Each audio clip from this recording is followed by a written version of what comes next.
안녕하세요. 한국어 놀이터의 달쌤 안은영입니다. 한국인 선생님들이 매일 직접 만드는 EPS 토픽 문제를 만나보세요. 13일차 문제풀이를 시작하겠습니다. 100번 문제, 김형자 선생님께서 내신 문제입니다. 사진에 있는 이곳의 이름은 무엇입니까? 네, 어렵지 않게 풀었을 거라고 생각합니다. 이것은 자물쇠입니다. 정답은 2번입니다. 101번 문제, 신예강 선생님께서 내신 문제입니다. 다음 보기 중에서 틀린 것을 고르시오 라고 되어 있지요.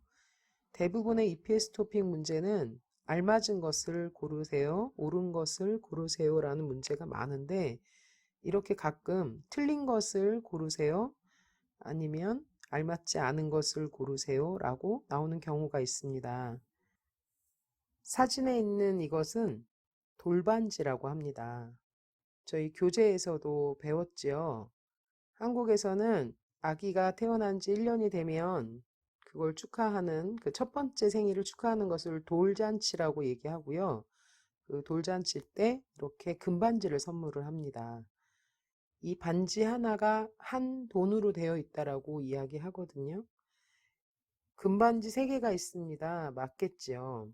금반지 한 돈짜리가 3개 있습니다. 맞습니다. 세 번째, 금반지 3돈짜리가 1개 있습니다. 라고는 하지 않습니다. 3돈의 금반지가 있습니다. 네, 맞습니다. 정답은 틀린 것을 고르라 했으니까 3번이 정답이겠죠. 102번 문제 김흥희 선생님께서 내신 문제입니다. 이곳은 어디입니까? 네, 이곳은 극장입니다. 극장에서 영화를 보고 있습니다. 정답은 사람들이 영화를 보고 있습니다. 1번입니다. 103번 문제 이기경 선생님께서 내신 문제입니다. 저는 한쪽 귀가 잘 안 들려요. 그래서 외출할 때는 꼭 땡땡땡을 착용해요. 귀가 들리지 않을 때 또는 잘 들리지 않을 때 사용하는 것을 보청기라고 합니다. 청이라는 말은 듣다라는 뜻이거든요. 청력, 보청기 이렇게 사용합니다. 예, 정답은 3번 보청기입니다. 1번 안경 아실 거고요. 2번 교정기라는 것은 치아가 삐뚤빼뚤할 때 사용하는 것을 교정기라고 합니다. 4번의 목발은 다리가 불편한 사람들이 사용하는 겁니다. 정답은 3번입니다. 104번 문제 왕수아 선생님께서 내신 문제입니다. 소화제를 사고 싶은데 시간이 너무 늦어서 약국이 문을 닫았어요. 어떻게 하지요? 가까운 땡땡땡에서도 살 수 있어요. 한번 가보세요. 네, 한국에서는 병원에서 의사 선생님께 처방을 받아서 약국에 가서 약을 지을 수 있습니다. 그런데 일반적으로 먹을 수 있는 감기약, 두통약 이런 약들은 편의점에서도 요즘에는 살 수가 있습니다. 정답은 2번 편의점입니다. 105번 문제 안은영 선생님이 내신 문제입니다. 아루 씨는 한 달에 전기세가 얼마나 땡땡땡땡? 저는 보통 3만 원 정도 내요. 컴퓨터도 많이 하는 편이고 최근에 에어프라이어를 자주 사용했더니 전보다 많이 나오네요. 네, 이거 많이 헷갈려 하신 분들이 있었는데 전기세가 얼마나 나가요? 라고 표현합니다. 만약에 내요라고 하려면 전기세를 얼마나 내요? 이렇게 물어봅니다. 다시 말씀드릴게요. 전기세가 얼마나 나가요? 라는 표현을 쓰거나 전기세를 얼마나 내요? 라고 표현합니다. 그래서 정답은 2번입니다. 106번 문제 이승자 선생님께서 내신 문제입니다. 빈칸에 들어갈 수 없는 말을 고르라고 합니다.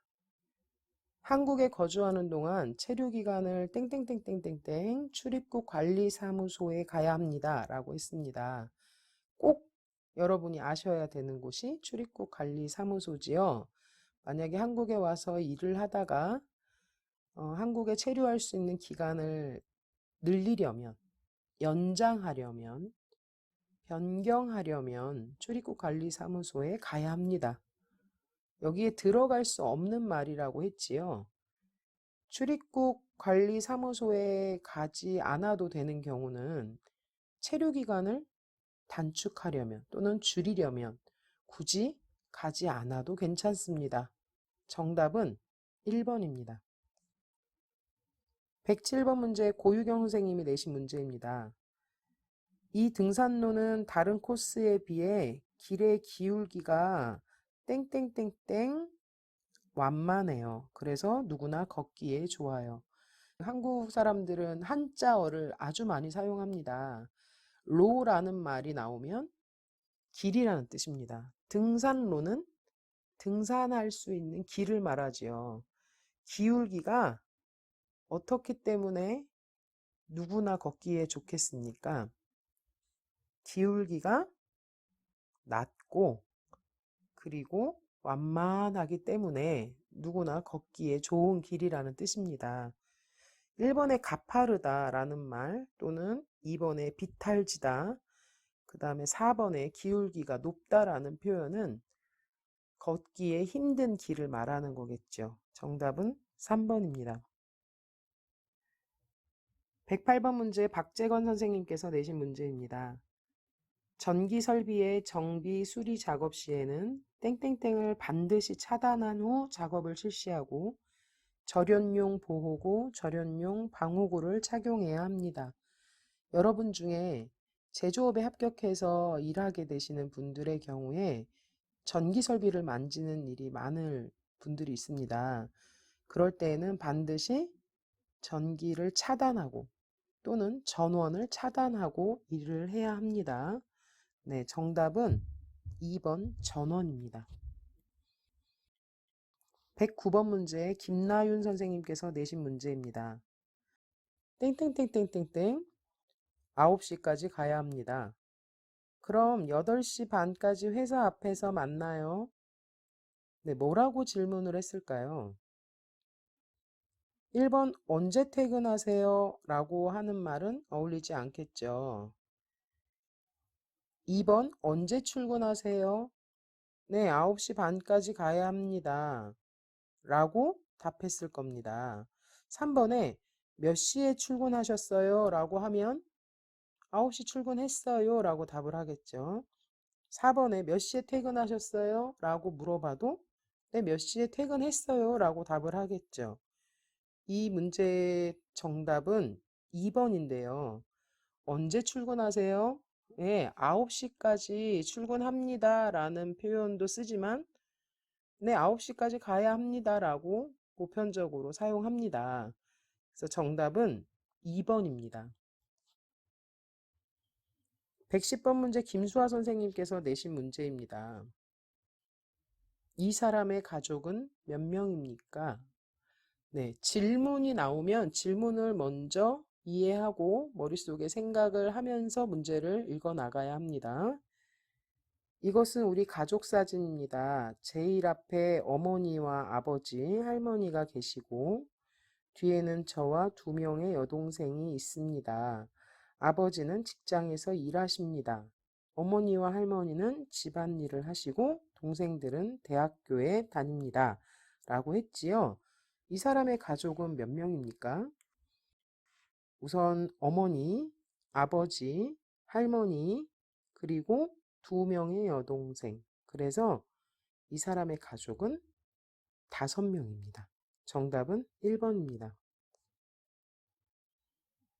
네, 요즘에 코로나 때문에 다들 많이 힘드시죠? 이 코로나는 반드시 지나갈 겁니다.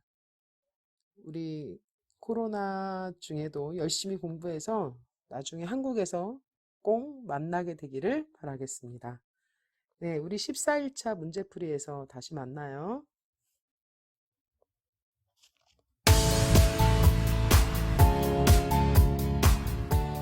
한국어 놀이터는 여러분의 꿈이 이루어지도록 열심히 돕겠습니다. 감사합니다.